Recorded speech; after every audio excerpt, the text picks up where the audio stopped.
Балтанов отдясно. Възможно за Ботев Пловдив и това е 3-0. Антонио Вутов ликува. Жълто-черен Пловдив ликува в 81-та минута. Преднината за домакините става класическа. Дясно крило. Преди това обаче Фернандо Виана. Виана подаване, много технично отиграване там на Антонио Вутов и мал шанс за Ботев. Това щеше да е Виана. Бризола, чудесна комбинация между двамата бразилци. Вутов. Много технично. Филипе Бризола. 1-0 за Ботев. 9-та минута. Филипе Бризола откри. Бризола.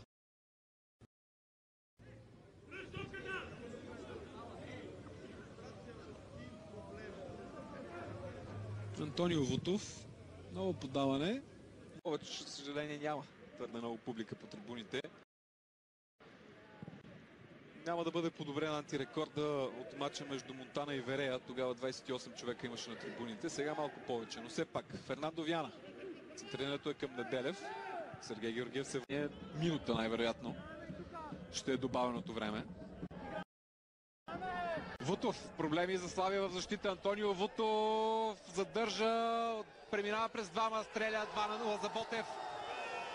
Антонио Вутов с прекрасен гол. Чудесни индивидуални действия от страна на юношата на Левски. И Ботев повежда.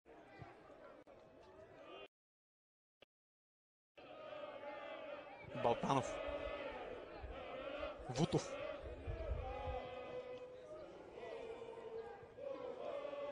Балтанов. Съдейки по първоначалния облик, това изглежда не е така. Сега Косоко опитва да завърши още веднъж намеса на Брокс. О, какво изпълнение и това е гол! С първото си докосване в матча Антонио Вутов прави резултата 3-0 по един съвършен начин. Феновете не са забравили и приноса на Петър Атанасов. За Ботев Пловдив макар много да припомня, че той не успя да се разпише с жълто-черната фанела. Балтанов още един шут към вратата. Антонио Вутов 6-1. 83-та минута. 6-то попадение в вратата. Ботев успя да се наложи на силния си отговорност. Жълто с 2-1 в големия шанс за Антонио Вутов. Действие Лазар Май.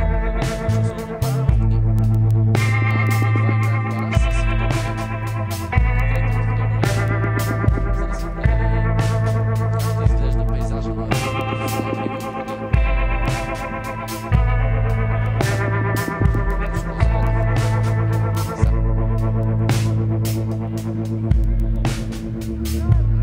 атака за Ботев. Това е Вутов. Отправя топката за Виана. И това не е 2-0. Тодор Неделев се става за нападателя.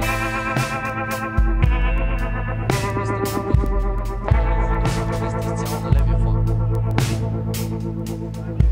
Долу пък е в дясно. Точно той сега получава Петър Атанасов. Особено добре от Атанасов. Вутов. Чудесна техника на Вутов. Вече и наказателното поле. Това е Виана.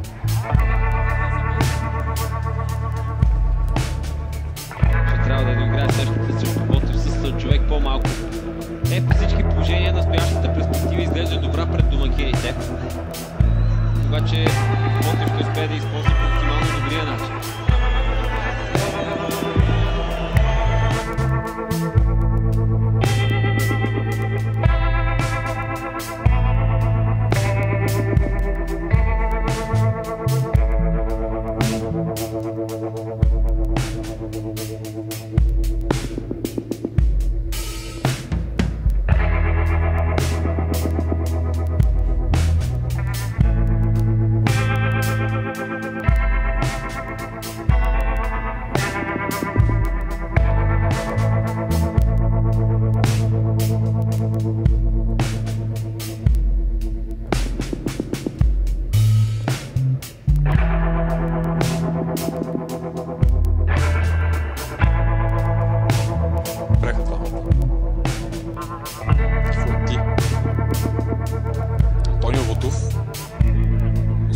измъкне от Илис Тонк. Вутов много технично копна към Виана. Той с едно докосване към Лъчезар Балтанов. Не можа да осъществи добър контакт с топката Лъчо Балтанов.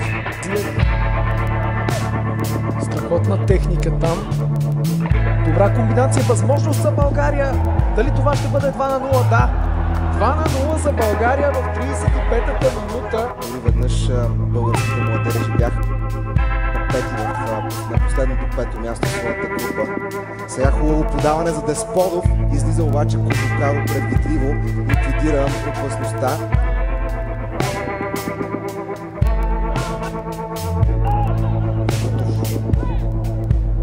Много с добро подаване. Този път има сигнал за засада. Определено обаче това е поред. Добър пас и страхотно владяване, възможност. Прекрасна намеса на Валентин Кожухаро, която се откри пред Антонио Вутов. Можеше тук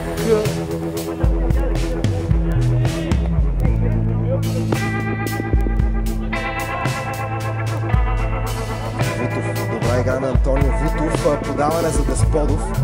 Няма засада на българския нападател. Дълго подаване в предни позиции.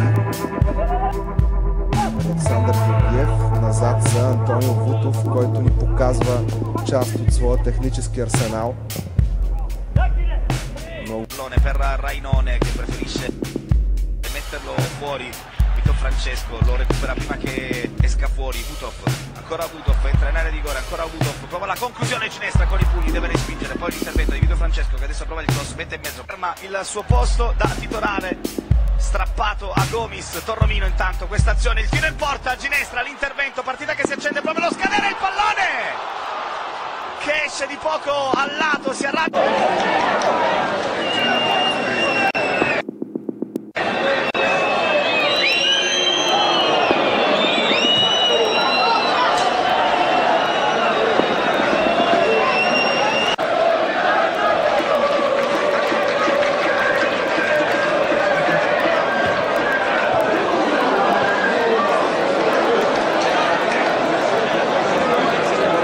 Ancora la difesa del Lecce che recupera palla e si ripropone quando siamo nel 12° minuto di gioco nel corso del primo tempo.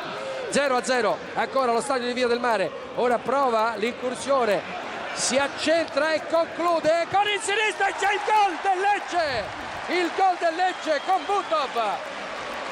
Grandissima azione di Pacilli. Per andare il Lecce è un po' sbilanciato, l'Alto Vicentino, il pallone che arriva al centro. Ottima azione,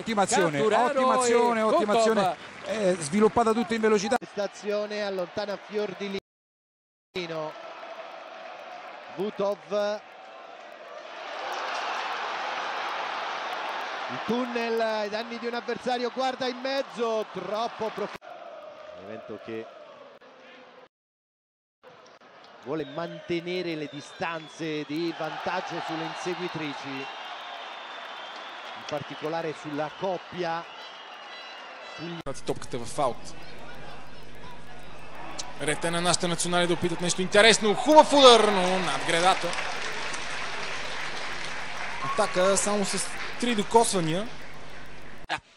Ora si è accomodato in panchina per una prestazione non brillantissima. Vutov sterza, bella la giocata del bulgaro che va a servire in profondità. Statella però ottima.